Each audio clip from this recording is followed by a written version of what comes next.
Airwalk, and I own a school called the Ivy League Psychic Academy. Today is 10 signs your house is haunted. How do you know if you have a haunted house? How do you know if it's the house that is the problem versus the land, which is a separate problem, or somebody in the house, which is even a third problem?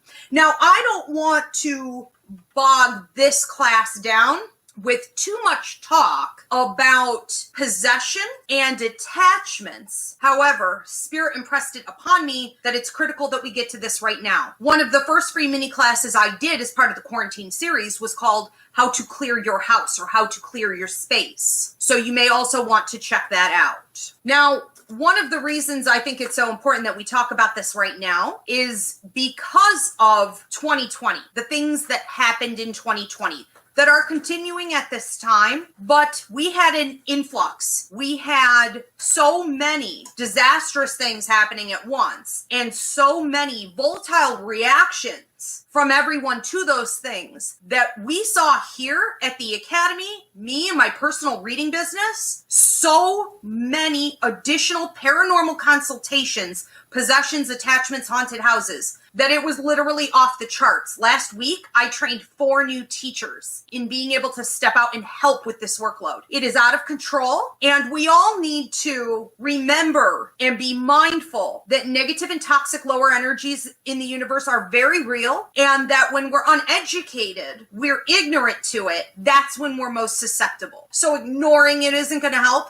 Denying it isn't going to help. Thinking that it's someone else's problem isn't going to help. It's everybody's problem. And right now, due to the state of the world, yes, the pandemic, yes, the racial injustice, yes, the political turmoil and the paranoia and the conspiracy theories, and we just add and add and add. We've also got an increase in depression, anxiety, mental illness, drug and alcohol abuse. All of this means that there's such an increase in paranormal activity that even if it isn't in your house, even if it wasn't originally going on with you, you will be affected in one way or another. So today's class is not just about identifying what might be going on with you. It's also about how you can identify and help others in a situation like this. So let's keep our eyes and ears open, okay? And let's keep an open mind as we listen to all of this. Now, before I get into the 10 different signs, I do want to talk about the other class that we have. If you're hearing some of this and you say, I want the full training, it's called Hauntings, Clearings, and Detachments class. It's up on my website. It's a 2-hour training, more in-depth than what we'll get to today. A couple of the things that are important for you guys to pay attention to. I want to talk about 7 different things quickly, and then I'm going to get into the 10 signs. The most important thing I'm noticing right now with the pandemic going on, the quarantine, is that people are saying, well, I have a family member who's being affected by a paranormal attack. I have a family member who has an attachment. They think maybe someone has a possession, or they think that they have some paranormal activity in the house, but only really one person is noticing it really bad. Here's what's important to remember. Just because the most sensitive person in the house is affected, just because the most intuitive person in the house is aware or upset by it, doesn't mean it isn't affecting everybody. We have different tolerance levels to things like this. When there's a paranormal problem, whoever has the highest level of intuitive intelligence, whoever reads that language, the spirit language, energy, they're going to notice it. But that does not mean that there aren't people in the house that are even more affected. You would see that with drug and alcohol abuse. You would see that with angry outbursts, mental deterioration, severe depression, all kinds of things. But it's important not to say, well, this one person in the house or one of my kids is really being affected. If one person's affected, everybody's affected, just in different ways. So the eyes will deceive you. We have to remember that paranormal energy, for lack of a better term, we want to say negative lower energies. You have to remember that they're not stupid. They're not blatant. They're not in your face. They're not making themselves obvious. What they're doing, their purpose of being there is to strip you of your energy. It's like you're a food source. So they're not going to come in like gangbusters announcing themselves. They're going to be sneaky about it. And you have to remember that that is absolutely going to cause deception in what you think is going on. They're also not very creative, so don't give them too much credit. Okay, number 2. Something else that's really important for you guys to understand is that there are 2 major triggers. Now, there are a bunch of other ones I talk about in the hauntings class on the website, but the 2 most common triggers that stir up a paranormal problem in the house is anger and fighting, and then depression or despair. Now, we don't want to just say, oh, well, my family's loud. We talk loud. We kind of fight all the time. We're passionate, right? We're Italian. We're Puerto Rican. That's what we do. It's not that kind of sort of feistiness. I'm talking about abuse. I'm talking about hatred. I'm talking about aggression. That is something that lingers and causes hauntings. So that is going to almost overnight create a toxic atmosphere that's really hard to get rid of. But we will also see that people who are just having a really bad bout of depression that's lasting a long time, or if there was an injury, if there was an illness, if they had circumstances in their life change, like maybe loss of a loved one or divorce, anything like this can create a situation where someone is in a state of despair or depression for a long enough period of time where they tend to pick a spot in the house. It's their little haven. It's probably what they thought was going to be their sacred space. They sit in one area that brings them some level of comfort, and they stew in this negativity. And as they stew in that negativity, the paranormal energies start to come in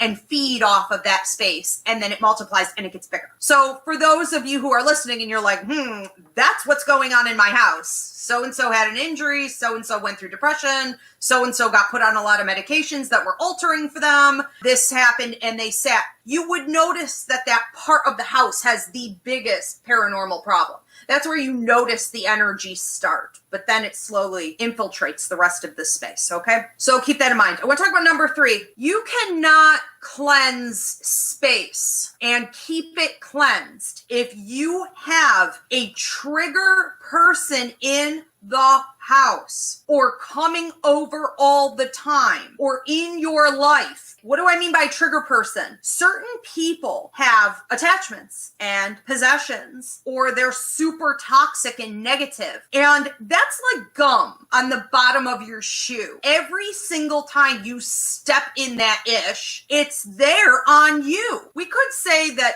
other people's negativity is sticky in every other human being's energy field. That's why a lot of highly intuitive people learn techniques to protect themselves, okay? So my empathic awareness class up on the website, you can learn blocking techniques there. That would help you. But the reality is that if you are going to allow this person in your house, there's no blocking in the world that's going to save you from having a haunted house, a paranormal problem. There's no amount of gritting or smudging. There's no way to keep the energy clean, because every time this person is back on the property, they stir it up. Now, that's hard to hear, but that is the reality, and there's not a whole ton of ways for me to sweeten that message to you. You've got to move if they're not going to clean up their act, okay?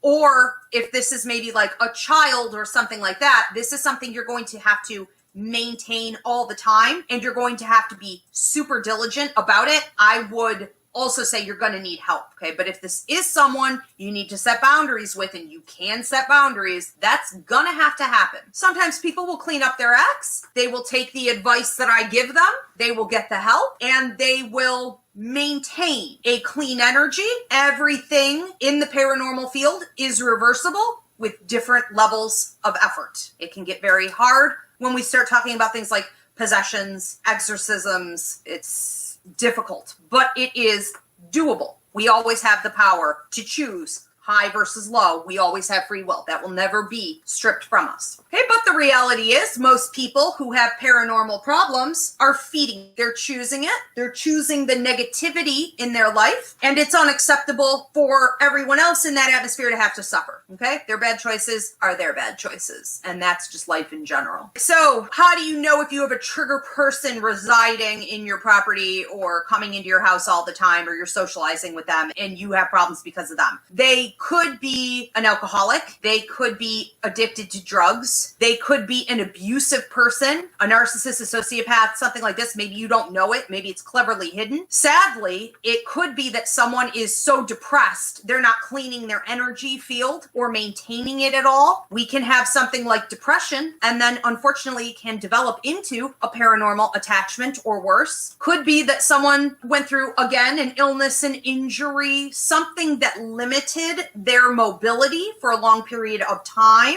Anything like that has caused them a great level of distress, or they're toying with dark energy. All right, I want to move on to number 4. We talk a lot, especially with the TV shows that came out in the last 15 years, all these haunted shows. I can't stand any of that junk. But we talk so much about it, and we don't seem to want to evolve. And I've been contacted by several different TV stations who wanted to do the shows on this curriculum at the Ivy League, all kinds of spiritual development, intuitive intelligence. And every single time as we approach contracts, they want to just make it into a paranormal show. And I've been like, I am absolutely not interested in that at all. We aren't ready to evolve yet. We still see paranormal activity for some reason as super entertaining. It's entertainment. It's show value. It's something that we want to be able to identify with somehow, even if we don't really understand what we're over-identifying with. We hear a lot about haunted places because that's where the media is still stuck after 15 years of this nonsense. But the reality of the situation is that it's pretty rare that a house is haunted. It's most commonly people that are haunted. Now, people who are haunted have paranormal activity follow them from house to house, place to place. It literally never stops. That is far more realistic, is that a house you're living in wasn't necessarily haunted when you bought it, but you or someone in your family may have brought that in. Okay, so yes, we have haunted houses. Yes, demons exist. Yes, these bigger things exist. But the easiest place to look, if you think there is paranormal toxic energy going on, is to look at the people themselves first. Keep it in mind. Number 5, we may see an increase when we talk about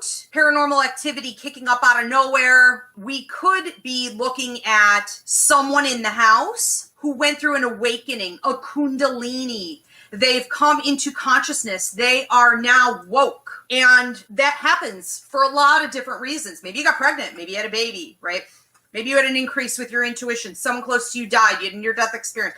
There are a million reasons. When we talk about all the reasons intuition increases, we talk about this at empathic awareness training. When that happens, it comes with a lot of negativity. That's an unfortunate side effect. And that is because you detox. You have to let go when you go through an awakening of all types of things, from your past lives, from your childhood, your current situation. Everything changes. Everything gets stirred. Whatever no longer assists you in your growth and healing and development, right? It needs to go. Every time the bus stops, somebody's got to get off. For a door to open, another door has to close. Well, through that process, it causes a lot of distress for the person. Not just energetically, literally. Relationships fall apart. Divorces are very common. We could see changes in the work and money. All kinds of things happen. This is one reason you may see an increase in paranormal activity if you went through something amazing, like you had a spiritual awakening, okay? We have to look at the positive and the negative. You may also have paranormal problems because you had a level up, or you were at least about to have a level up in your life. We did a class here called Your Fear of Leveling Up. We did another one called Fighting the Dark, okay? Check out Fighting the Dark. 5 ways you get attacked every single time you're about to level up. If you don't know how to protect yourself, it's just going to come at you. You're going to wonder what is wrong, and it can feel like bad karma. And it isn't. Get educated on what happens. But a level up could definitely be a reason for negative lower energies in the universe to want to hold you back and hold you down and prevent that. Now, let's look at number 6. Something important to remember. Land issues are a separate problem, and land issues are a much bigger problem than having just a haunted house. When I'm looking at a land issue, I'm looking at a space that was used at one time for something that was really dynamic. Maybe it was Indian burial ground. Maybe it was tribal land. Maybe it was sacrificial space. Something went on there. Maybe there was a battle on that land. Something happened. And it's kind of like a portal. It's kind of like a vortex type of an idea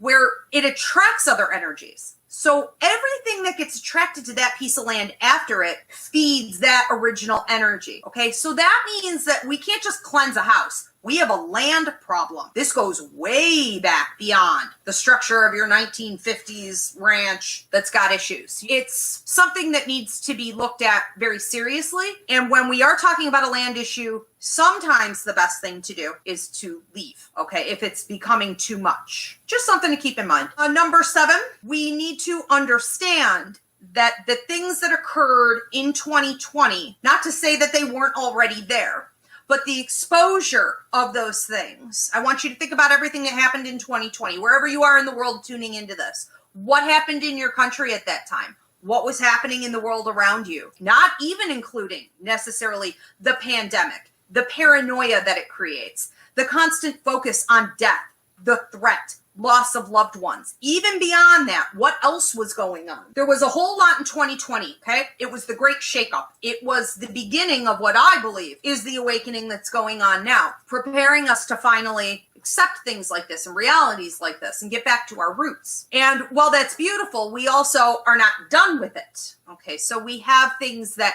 feed attachments, possessions, cults, paranoia, conspiracy theories. We have the racial injustice and the systemic racism, but also the upheaval of those that have been oppressed, the poverty system.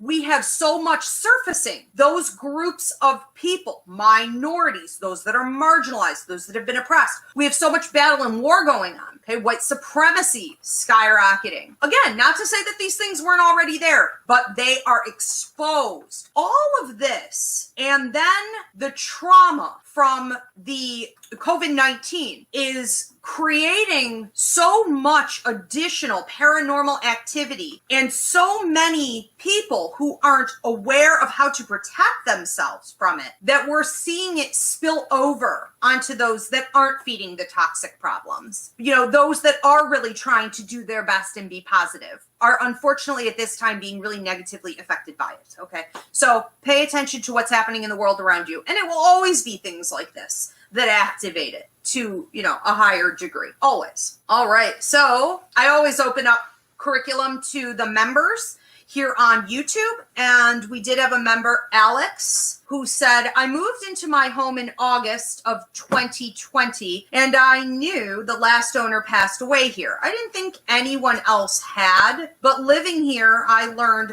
that's not the case. 2 others have passed here as well. Sometimes it gets crazy, but sometimes it's calm. So I'm going to say this to Alex. I'm going to read off the list to you. You need to pay attention to things that occur in your house that make you feel as though you're being violated. There's a huge difference between feeling kind of uncomfortable or uncertain, or that spirit is strange or weird, versus you actually being attacked and your boundaries not being respected. Okay, that is the cutoff point where we move from being willing to live in community with spirit. And we should live in community to the point of night sweats with spirit, because that wasn't your house, right? That wasn't always your house. That's their house too. It was theirs before you possibly were even born, before you even existed, before you were there. So we don't want to disrespect them. At the same time, boundaries do need to be set, and you need to treat them just like you would treat any live human being, right? People shouldn't be touching you. People shouldn't be pulling your hair. People shouldn't be taking advantage. People shouldn't be in your bedroom. People shouldn't be watching you while you take a shower. There are things. They don't need to be talking to your kids. You don't need some strange man off the street talking to your child, whatever, right? So we set boundaries with them. Now I break down how to do that in a ceremonial way in the Hauntings, Clearings, and Detachments class. But ultimately what I think you need to be paying attention to is that big difference between, there's activity in my house, and that's okay.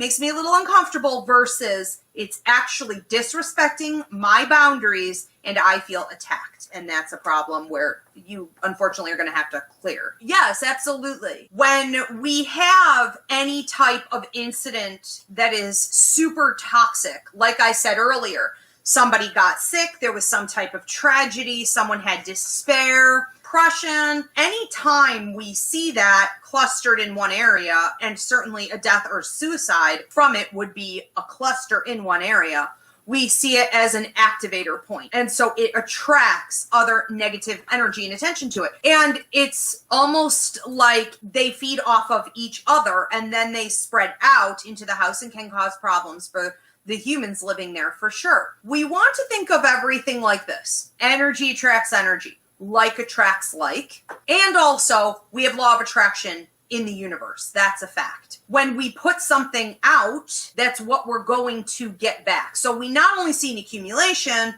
we can also, like, it's a scientific guarantee, okay, that something positive will attract positive, something negative will attract negative. So just keep those things in mind as you go forward. So let's talk about 10 signs that your house is haunted, okay? Number 1, you hear knocking in sets of 3. Typically, this is going to happen throughout the night. It could also be banging, like a door banging, okay, cabinets opening and closing. We tend to notice this, though, the most between, here's number 2, the haunting hour, between 3 and 5:30 in the morning. Some people call it the witching hour, really internationally recognized, okay, as a time when spirits communicate. Now, when we're talking about the knocking, we're talking about something quite bad. There is a big difference between being woken up between 3 and 5:30 in the morning, the haunting hour,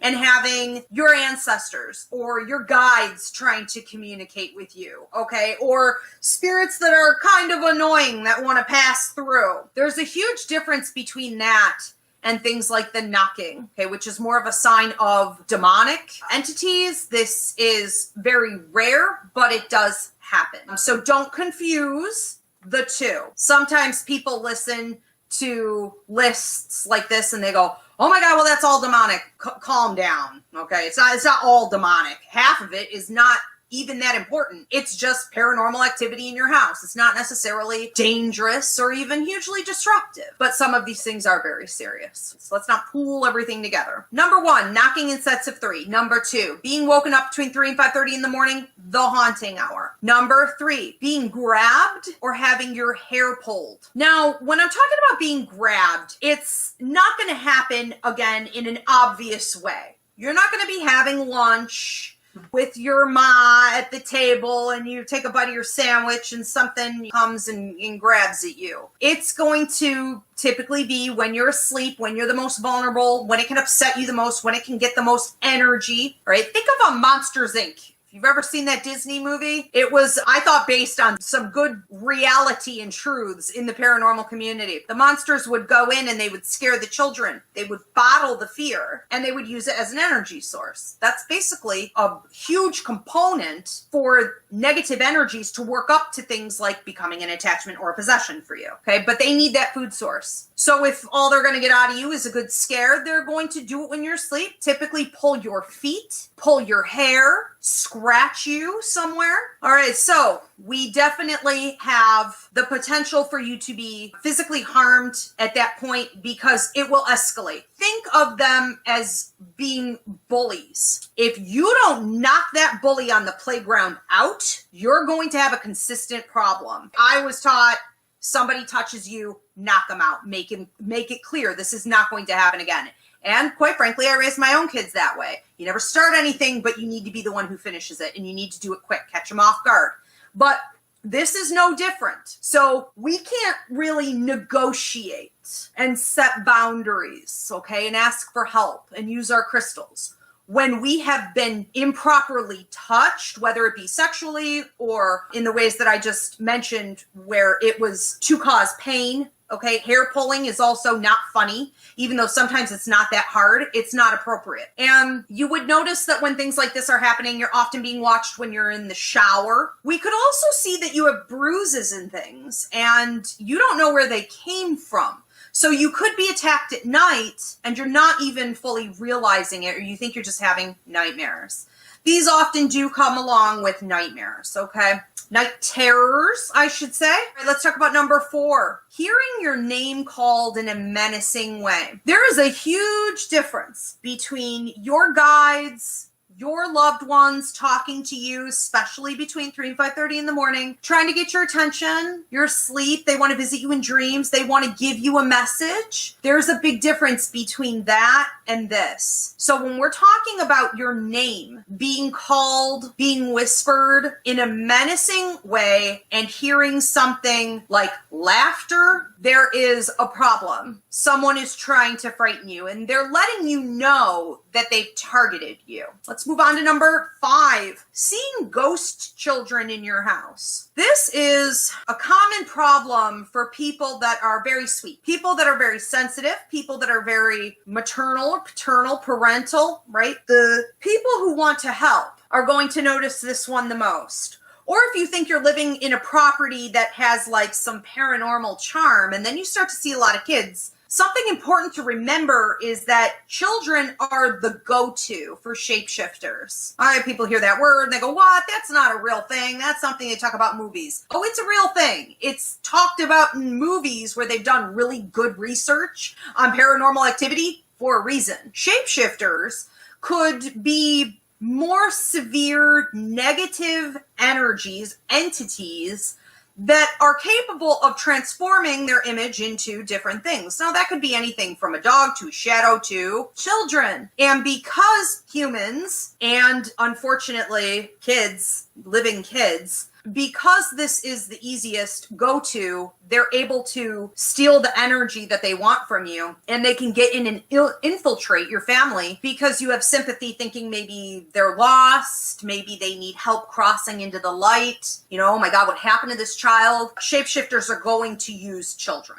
All right, so don't trust that the kid you're seeing in your house is actually a kid at all. Number 6, a disgusting stench. So when there is a smell like rotten meat, rotten food, a dead anything, that smell, along with that sulfur smell is, and I'm going to mention number 7 now with this, smoke, okay? These are signs that you have a serious paranormal problem. So this isn't like elementals coming in and using trickery. This isn't old hag, that nasty witch that sits on your chest and steals your energy in the night.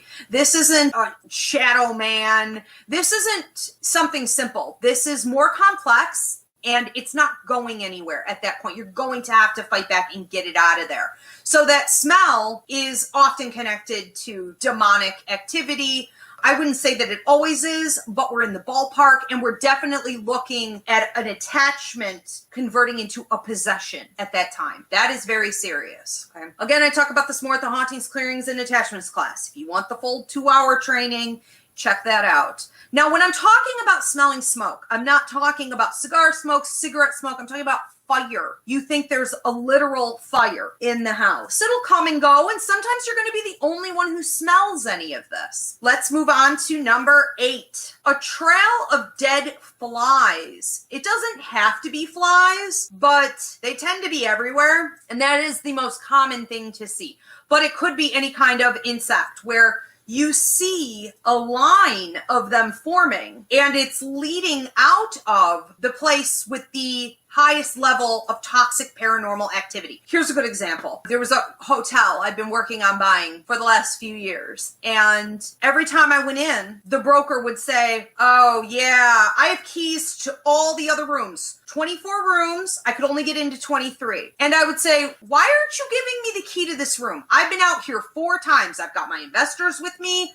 We need to see every room to understand what damages there are here. He said, oh, we don't have the key for that room. It got lost. Somebody, I told them to make it and they didn't. Oh, we blaming it on somebody else. I said, look, I need to get in this room. What he didn't know was that I already knew what had happened in that room. I knew that someone had been murdered in that room about 100 years prior. And when I had done investigation on it, there is a book, because you have to disclose these things. I live in New York State. In New York State, you have to disclose things like this. You can't have people sleeping in there. And if you sell a house that's haunted, you're also supposed to disclose that, as far as I know. So in this book, there were reports in the newspaper. There were many different things that had happened in that hotel, several different murders, but that room in particular had a bad history of it. And he was trying to hide it by locking the room so that any potential buyers didn't get freaked out by the energy of the room. One of the things I noticed when I went back was that there was a trail of flies coming out of that room. Now, we've got 3 stories, 24 rooms, a beautiful old historic hotel, and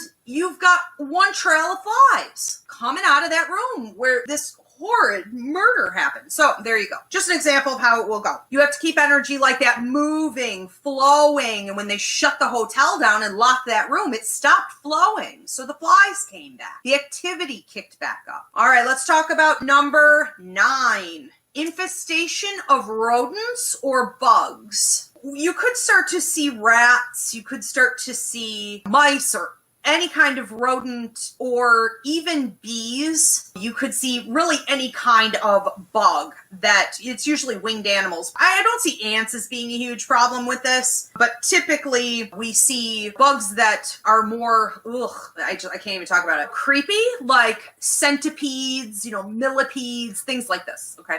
Now, one of the interesting things that I've noticed over the years is that you can literally check and be like, okay, well, do I live in a wet area? Is it possible that they're like breeding under my house? Okay, well, if you see something like that, typically your neighbors would have, not all your neighbors, but typically on either side, they would have a similar problem. If they don't, and it's just you've got an infestation. You would have some of these other signs going on already by that time. Let's talk about number 10. If your sacred objects, like pictures of your loved ones, pictures of your family, are smashed, knocked down, flipped upside down, missing, constantly getting moved in some way, that's not good. It's a threat. It's a sign of attack that's already begun. If you have something that you consider very religious or spiritual in your house, like a cross, for example, it means a lot to you. It is about your faith. It's about your power. It's about your connection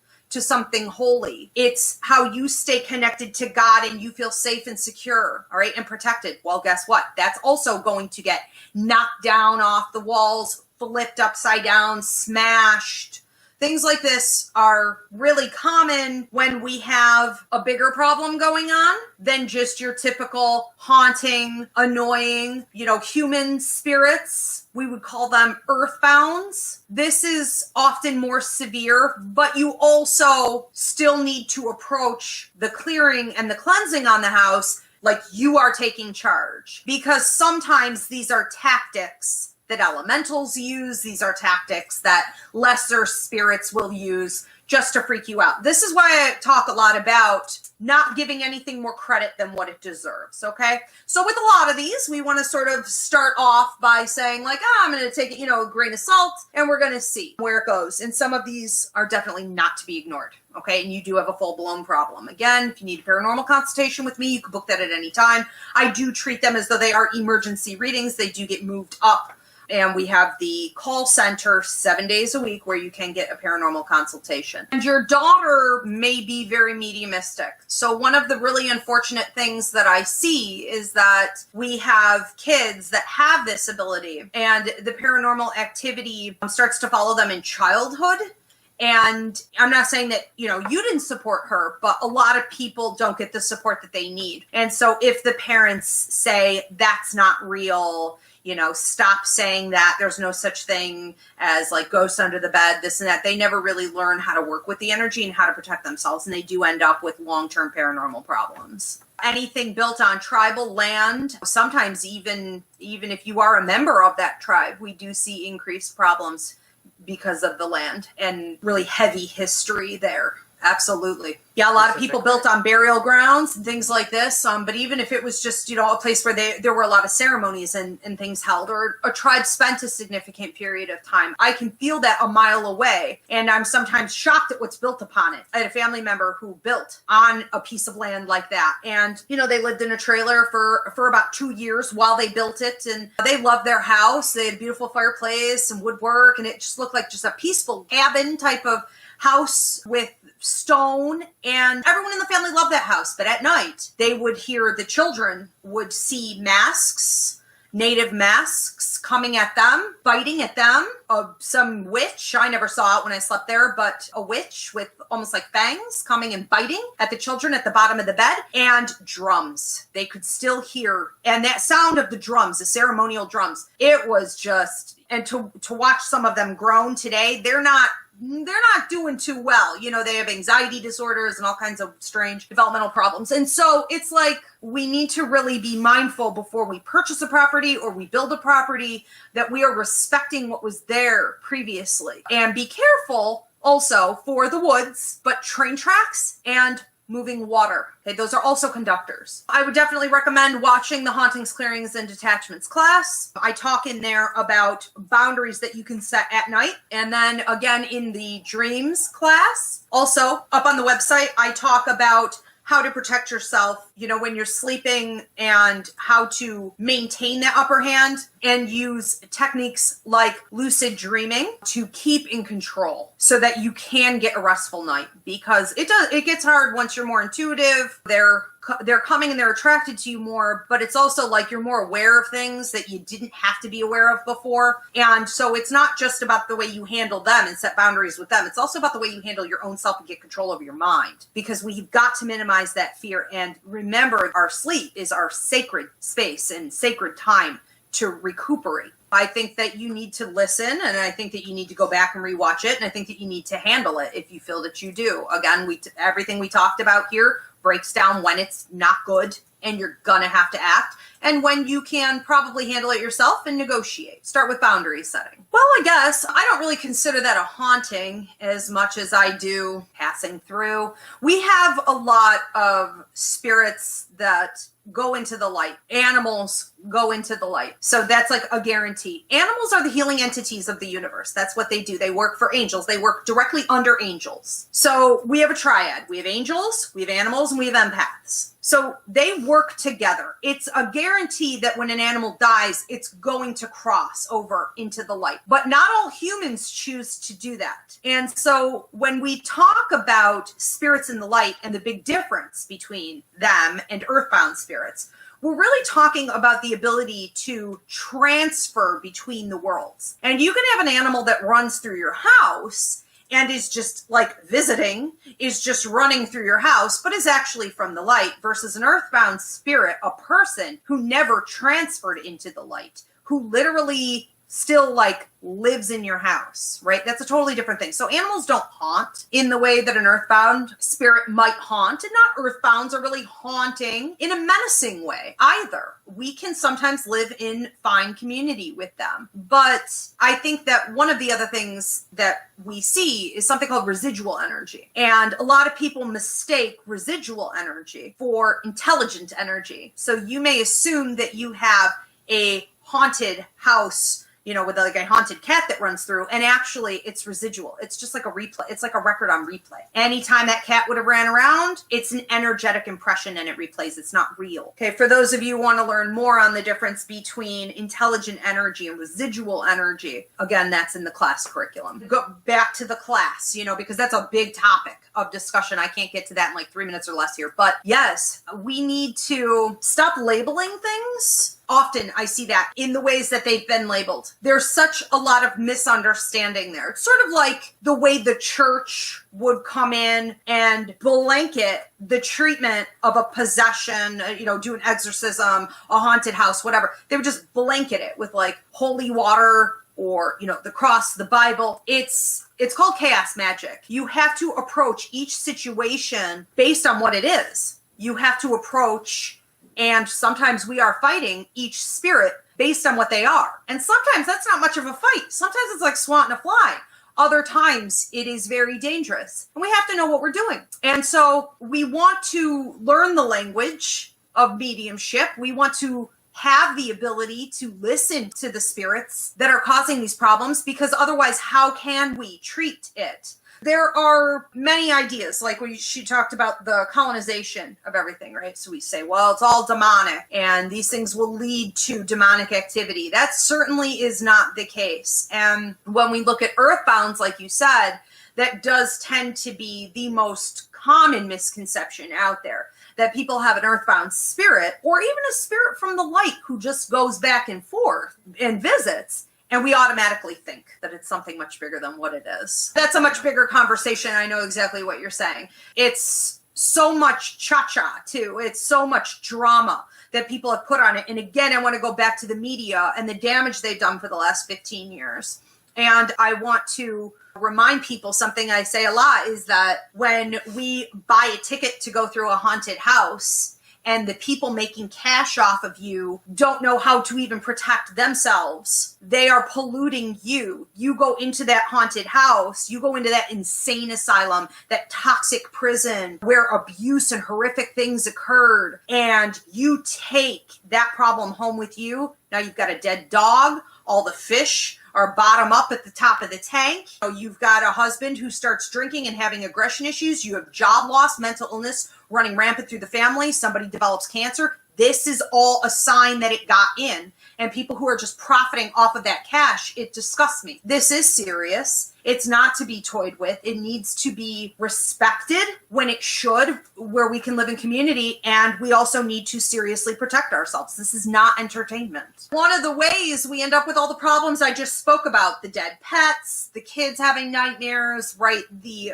aggression, the divorce, all of this can also happen when we see kids like playing with things like the Ouija board. Yes, it could have. Absolutely. And don't get me wrong. I believe that if someone is properly trained in the psychic and mediumistic language, I believe that they could do great things using a tool, whether it be the rods or pendulum or tarot cards or Ouija board or crystal ball or palm reading or tea leaves or coffee grounds or da-da-da.